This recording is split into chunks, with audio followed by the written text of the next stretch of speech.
Bismillahirrahmanirrahim. Assalamualaikum warahmatullahi wabarakatuh.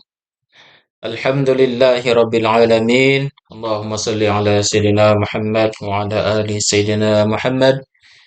Kita bersyukur kepada Allah Subhanahu wa taala atas segala nikmat karunia-Nya kepada kita hingga pada hari ini kita dapat melaksanakan segala aktivitas kita sesuai dengan tugas dan tanggung jawab kita masing-masing.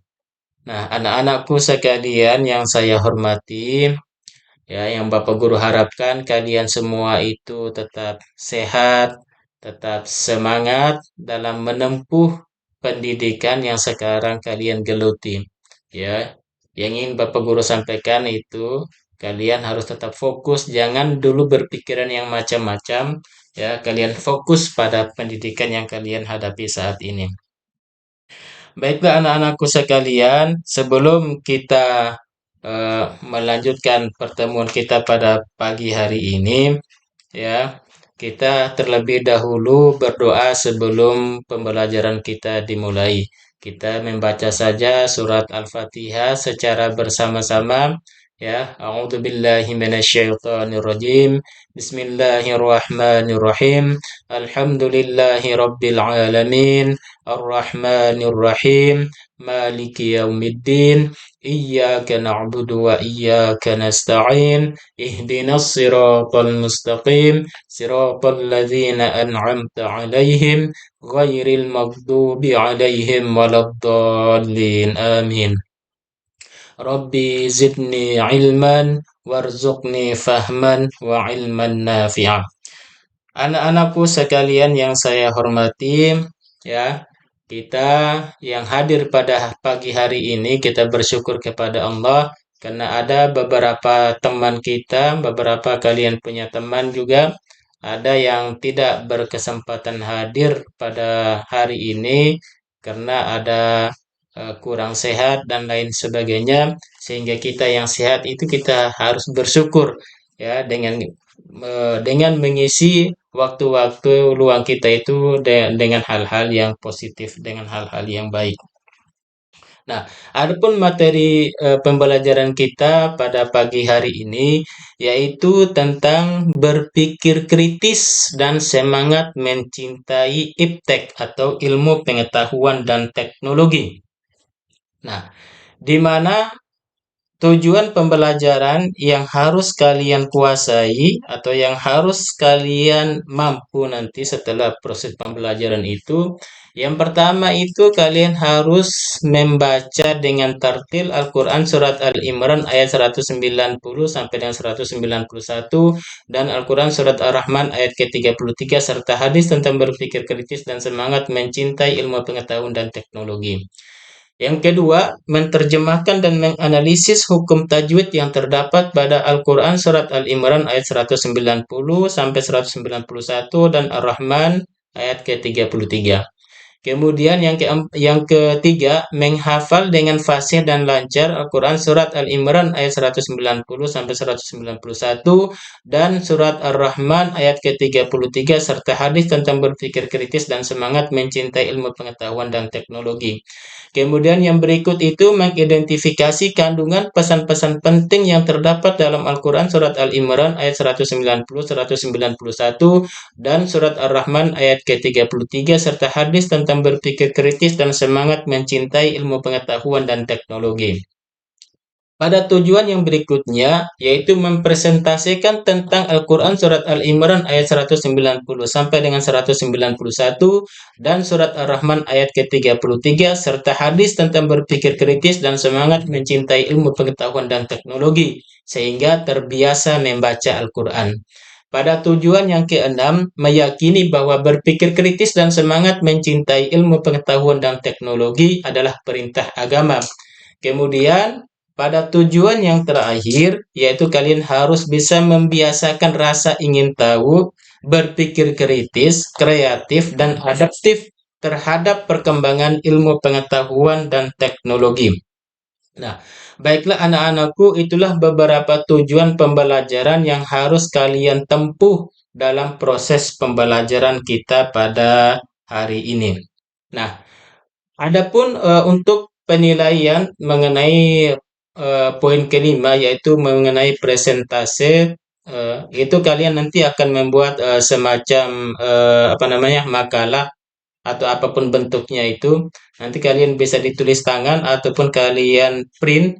Nah, nanti kita akan melihat situasi nanti. Jika memungkinkan, kita akan satu-satu maju ke depan, dan kalau tidak memungkinkan berarti dua-dua ataupun bertiga nanti yang akan mempresentasikan ke depan, tergantung nanti yang kita waktu yang kita punya nanti. Nah, baik. Sebelum kita lanjut kepada surat Al-Imran ayat 190 dan 191, ini pada materi kelas 11. Namun sebelumnya itu materi di kelas 10 dulu, ya, pada saat kalian masih di kelas 10 itu pada elemen Al-Qur'an, yaitu kalian sudah apa namanya, mendalami dalil tentang kompetensi dalam kebaikan dan etos kerja, serta dalil tentang larangan pergaulan bebas dan perzinahan. Nah, itu pada pada kelas 10 waktu lalu. Nah, semoga kalian masih ingat dengan materi-materi itu. Nah, adapun Al-Qur'an surat Al-Imran ayat 190 dan 191, kemudian surat Ar-Rahman ayat ke-33, ya. Yang dimana kalau Bapak Guru menampilkan di dalam sebuah infografis ini, ya, diawali dengan membaca dengan tartil, ya. Itu nanti kesananya itu dia akan berkembang, kalian jadi bisa mengidentifikasi tajwid, kalian bisa menganalisis, kalian bisa menghafal, mempresentasikan, juga kalian bisa membiasakan nilai-nilai yang terkandung di dalam surat Al-Imran ayat 190 sampai 191. Itu diawali dengan kalian membaca, ya. Membaca di sini, ya, bukan hanya membaca secara letterlek saja, tetapi juga membaca dengan kalian juga harus bisa memahami makna-makna yang terdapat di dalamnya. Baik, Al-Quran Surat Al-Imran ayat 190 sampai dengan 191, ya, Bapak Guru bacakan. A'udzubillahi minasyaitonirrajim. Bismillahirrahmanirrahim. Inna fi khalqis samawati wal ard wa ikhtilafil laili wan nahari laayatin liulil albab. Alladzina yadhkuruna Allaha qiyaman wa qu'udan wa 'ala junubihim wa yatafakkaruna fi khalqis samawati wal ard. Rabbana ma khalaqta hadza batila subhanaka faqina 'adzaban nar. Inna fi khalqis samawati wal ard, sesungguhnya dalam penciptaan langit dan bumi, waqtilafil laili wan nahar, dan pergantian siang dan malam atau malam dan siang, la ayatil liulil albab, terdapat tanda-tanda bagi orang-orang yang berakal. Ayat 191, alladzina yadhkurunallaha, yaitu orang-orang atau mereka yang selalu mengingat kepada Allah, qiyaman, dalam keadaan berdiri, wa qu'udan, atau dalam keadaan duduk, wa 'ala junubihim, dan dalam keadaan berbaring.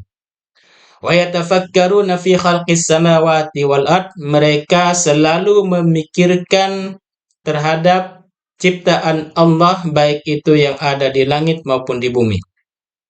Rabbana ma khalaqta hadza batilan, seraya berkata, ya Tuhan kami, tidak ada satu ciptaanmu yang sia-sia.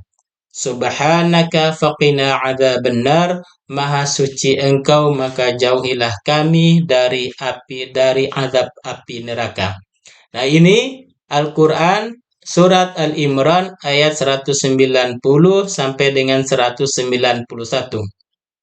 Nah, kemudian sedikit kita memasuki kepada hukum tajwid, mengidentifikasi hukum tajwid yang terdapat di dalam Al-Quran surat Al-Imran ayat 190 dan 191. Ya. Yang pertama itu ada inna. Nah, inna itu hukumnya, hukum bacaannya itu gunnah. Ya. Sebabnya itu karena ada nun bertasjid. Jadi ya. Jadi hukum gunnah, nah itu gunnah itu hurufnya ada dua, ada huruf mim dan ada huruf nun, dan semuanya bertasjid. Nah, jadi kalau kalian menemukan ada huruf nun dan huruf mim ada tasjidnya, maka jangan ragu lagi karena itu sudah pasti hukumnya pasti gunnah. Nah, kemudian yang kedua itu as-samawat, yaitu alif lam syamsiah. Ya, sebabnya itu karena alif lam itu bertemu dengan huruf sin, ya, huruf sin atau alif lamnya itu tidak dibaca.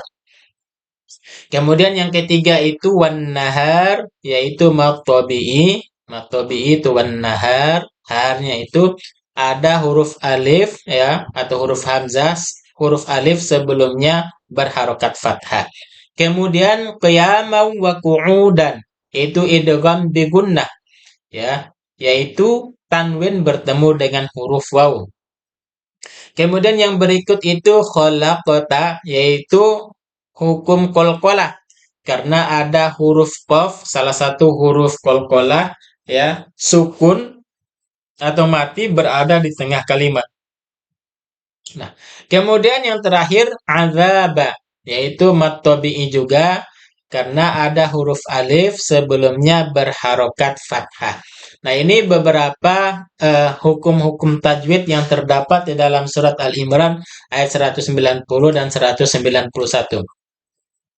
Kemudian kosakata atau arti perkatanya ya. Yang pertama itu khalqi. Khalqi itu penciptaan, ikhtilaf itu artinya pergantian ataupun perbedaan ya. Kemudian liulil albab yaitu bagi orang-orang yang berakal, yazkuruna yaitu mereka yang mengingat ya, junubihim ya, lambung mereka atau dalam keadaan berbaring ya, supaya kita lebih memahaminya itu diartikan dalam keadaan berbaring. Kemudian yatafakkaruna, mereka memikirkan. Wal ardi itu bumi ya, artinya subhanaka maha suci engkau, azaba siksa, annar artinya neraka. Sesungguhnya dalam penciptaan langit dan bumi dan pergantian malam dan siang terdapat tanda-tanda kebesaran Allah bagi orang-orang yang berakal, yaitu orang-orang yang mengingat Allah sambil berdiri, duduk, dan dalam keadaan berbaring, dan mereka memikirkan tentang penciptaan langit dan bumi. Seraya berkata, "Ya Tuhan kami, tidaklah Engkau menciptakan semua ini sia-sia. Maha suci Engkau, lindungilah kami dari azab api neraka." Nah, ini adalah eh, kandungan terjemahan daripada ayat surat Al-Imran ayat ke-190 dan 191. Nah, berikut asbabun nuzul daripada ayat ini, bahwasanya diriwayatkan dari Aisyah radhiyallahu anha bahwasanya Rasulullah SAW bersabda, "Ya Aisyah, saya malam ini ingin beribadah kepada Allah." Dijawab oleh Aisyah, "Sungguh saya senang berada di sampingmu. Saya tidak keberatan." Maka bangunlah Rasulullah mengambil air wudhu lalu sholat yang lama sekali. Beliau menangis sampai membasahi pakaiannya disebabkan sangat dalamnya merenungkan isi kandungan Al-Quran yang dibaca.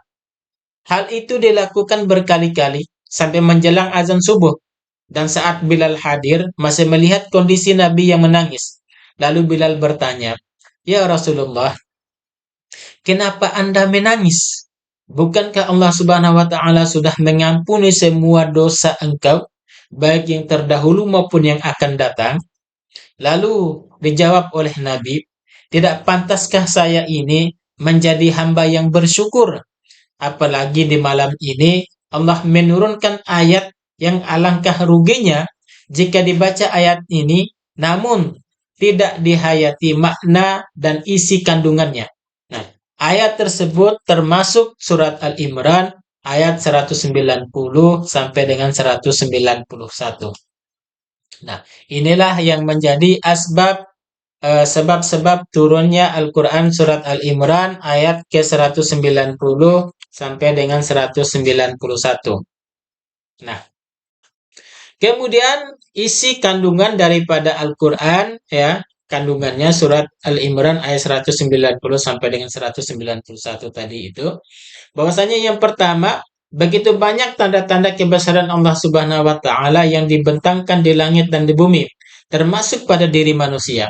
Nah, semua itu harus dijadikan sebagai sarana berpikir bagi umat manusia, khususnya orang beriman, agar dapat mengambil manfaat dan faedah dan hikmah dari keberadaan alam semesta. Kemudian yang kedua, penciptaan alam semesta meliputi silih bergantinya siang dan malam, pusaran angin, keteraturan lintasan benda-benda langit dan bumi dengan segala isinya. Semua itu jangan hanya dijadikan sebagai peristiwa biasa tanpa hikmah dan tujuan, tetapi harus dipikirkan, diteliti dan dieksplorasi sehingga keberadaannya semakin terbuka dan dapat diambil sisi positif dan negatifnya melalui akal pikiran serta akal budi yang dimiliki oleh setiap orang. Kemudian isi kandungan yang berikutnya itu, setiap manfaat, faedah, dan hikmah dari beragam peristiwa yang tersebar di alam semesta tersebut hanya dapat dipahami oleh orang-orang yang memiliki akal pikiran yang sehat serta akal budi yang dikenal dengan istilah ulil albab atau ulul albab. Kemudian yang keempat, ulul albab adalah orang yang memiliki akal pikiran yang lurus, nurani yang bersih serta menjadi hamba Allah Subhanahu wa taala yang mengisi setiap waktunya untuk memikirkan segala penciptaan dan peristiwa di alam raya ini sehingga menghasilkan kesimpulan bahwa semua ini membawa manfaat, tidak ada yang sia-sia. Akhirnya hidupnya ya semakin dekat atau takarrub kepada Allah Subhanahu wa taala. Kemudian kandungan yang berikutnya itu yang kelima, ya. Tanda lain ulil albab adalah mereka yang dalam kondisi apapun, duduk, berdiri, diam, berbaring, ya, yang artinya juga saat mampu, kaya atau terpuruk, kondisi riang, gembira atau sedih, ya. Semua itu tidak menghalangi untuk mengambil maslahat dari segala ciptaan Allah, baik untuk diri sendiri, lingkungan yang mengitarinya maupun masyarakat secara luas. Kemudian yang berikut, ulil albab juga melakukan pemikiran kritis, utuh, objektif, dan seimbang terhadap segala problema yang muncul, ya, sehingga buah pemikirannya memberi banyak manfaat, jauh dari kebencian dan sengketa, sehingga kekacauan dan kebimbangan akhirnya memunculkan kedamaian, kesejukan, serta solusi terbaik bagi semuanya. Nah, adapun kandungan yang berikutnya, ya, setiap orang yang beriman sangat dituntut, ya, agar penggunaan akal pikiran dan akal budinya menghasilkan kesadaran diri bahwa semua penciptaan itu bersumber dari Allah. Selanjutnya mengajak diri dan orang lain agar semakin dekat atau takarub kepada Allah Subhanahu wa taala. Melalui pendekatan tersebut, ya, keselamatan, kesuksesan dunia dan akhirat dapat diraihnya agar terhindar dari kesengsaraan, kegagalan dan kehinaan. Nah, kemudian kandungan yang terakhir seperti peran ulil albab, ayat ini mengajak juga agar di setiap komunitas dan masyarakat, bahkan dalam lingkup yang lebih luas, ada sekelompok orang yang berperan sebagai pemikir dan penengah dari problema yang muncul. Nah, kandungan yang kedelapan atau yang terakhir, seperti peran dari ulil albab, ayat ini mengajak juga, ya, agar di setiap komunitas dan masyarakat, bahkan dalam lingkup yang lebih luas, ya, ada sekelompok orang yang berperan sebagai pemikir dan penengah dari problematika yang muncul, sehingga terhindar dari hoax, berita bohong, dan informasi yang tidak benar. Nah, ini adalah beberapa kandungan yang terdapat di dalam surat Al-Imran ayat 190 sampai dengan 191. Kemudian di samping kita mempelajari ayatnya, sekarang adalah kita akan melihat daripada hadisnya yang berbicara tentang berpikir kritis. Ya, hadis yang diriwayatkan oleh Abu Syekh, ya, An Abi Dzar radhiyallahu an qala Rasulullah sallallahu alaihi wasallam tafakkaru fi khalqillah wa la tafakkaru fi dzatillah fatahliku. Ya. Dari Abi Dzar radhiyallahu anhu, ya, telah berkata, Rasulullah Shallallahu Alaihi Wasallam bersabda, "Tafakkaru fi khalqillah, berfikirlah kamu terhadap ciptaan Allah, wala tafakkaru fi dzatillah, dan janganlah kamu berpikir terhadap zat Allah. Fatahliku, maka kamu akan hancur." Maksudnya itu kekuatan akal kita itu tidak akan mampu untuk menjangkaunya. Nah, kemudian makna perkata atau arti kata daripada hadis ya yang diriwayatkan oleh Abu Syekh tadi itu tafakkaru yaitu berfikirlah. Nah, tafakkaru berfikirlah. Khalqillah itu ciptaan Allah. Wala la itu janganlah. Zatillah itu adalah zat Allah.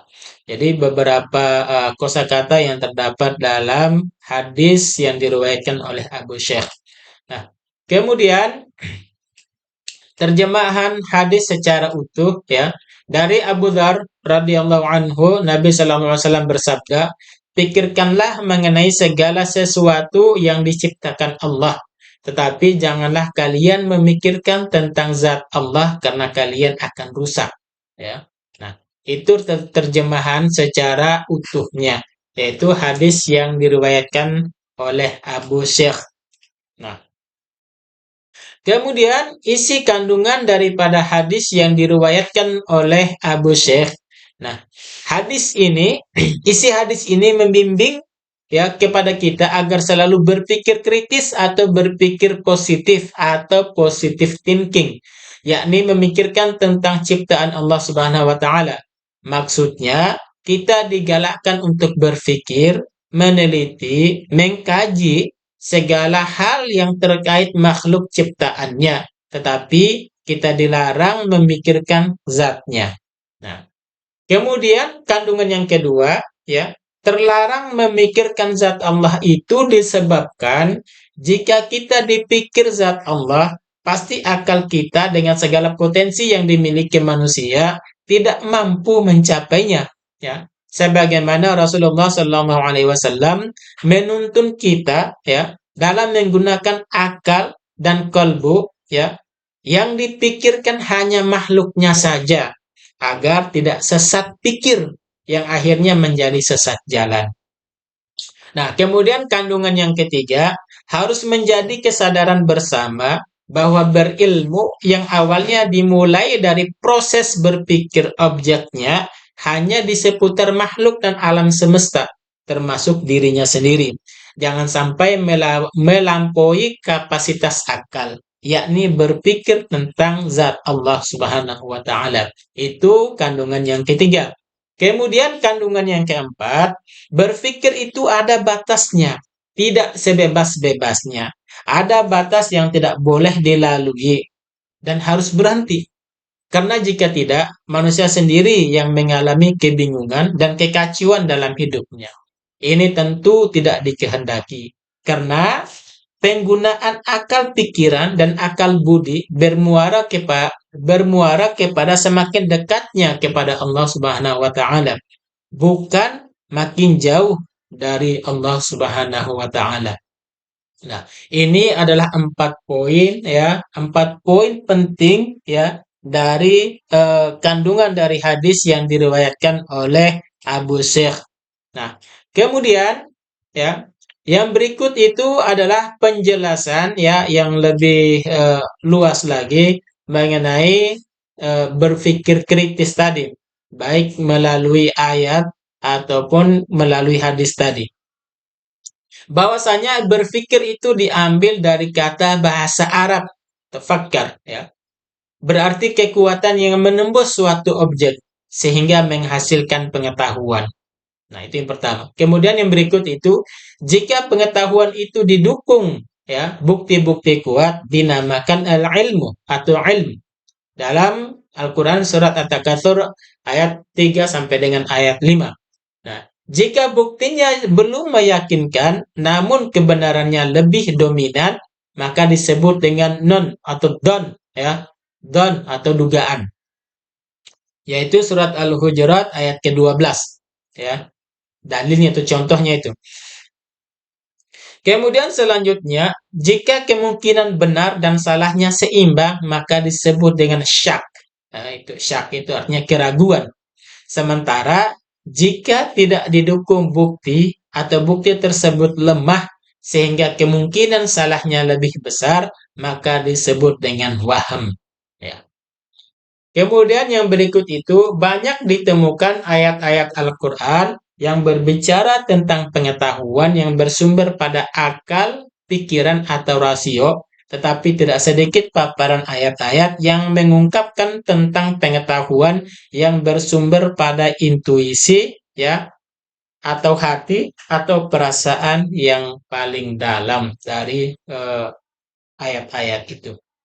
Nah, inilah beberapa penjelasan kandungan tadi yang sudah dipaparkan. Semoga dengan materi ini Bapak Guru harapkan apa yang menjadi tujuan di awal tadi itu kalian harus bisa menguasai, ya. Ya, paling tidak kalau tidak bisa 100% ya paling tidak 85% itu harus harus kalian kuasai membacanya kah, ya, menerjemahnya kah, ya, maknanya kah, kandungnya kah. Nah, itu yang kalian harus lebih giat lagi belajar karena di sekolah kita punya waktu terbatas, maka di rumah itu harus kalian lebih giat lagi ya mempelajari ilmu-ilmu yang telah disampaikan oleh Bapak dan Ibu guru.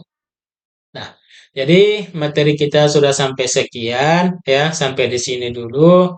Maka mari kita menutup apa namanya pembelajaran kita pada hari ini dengan sama-sama kita membaca surat Wal Asri dan doa kafaratul masjid.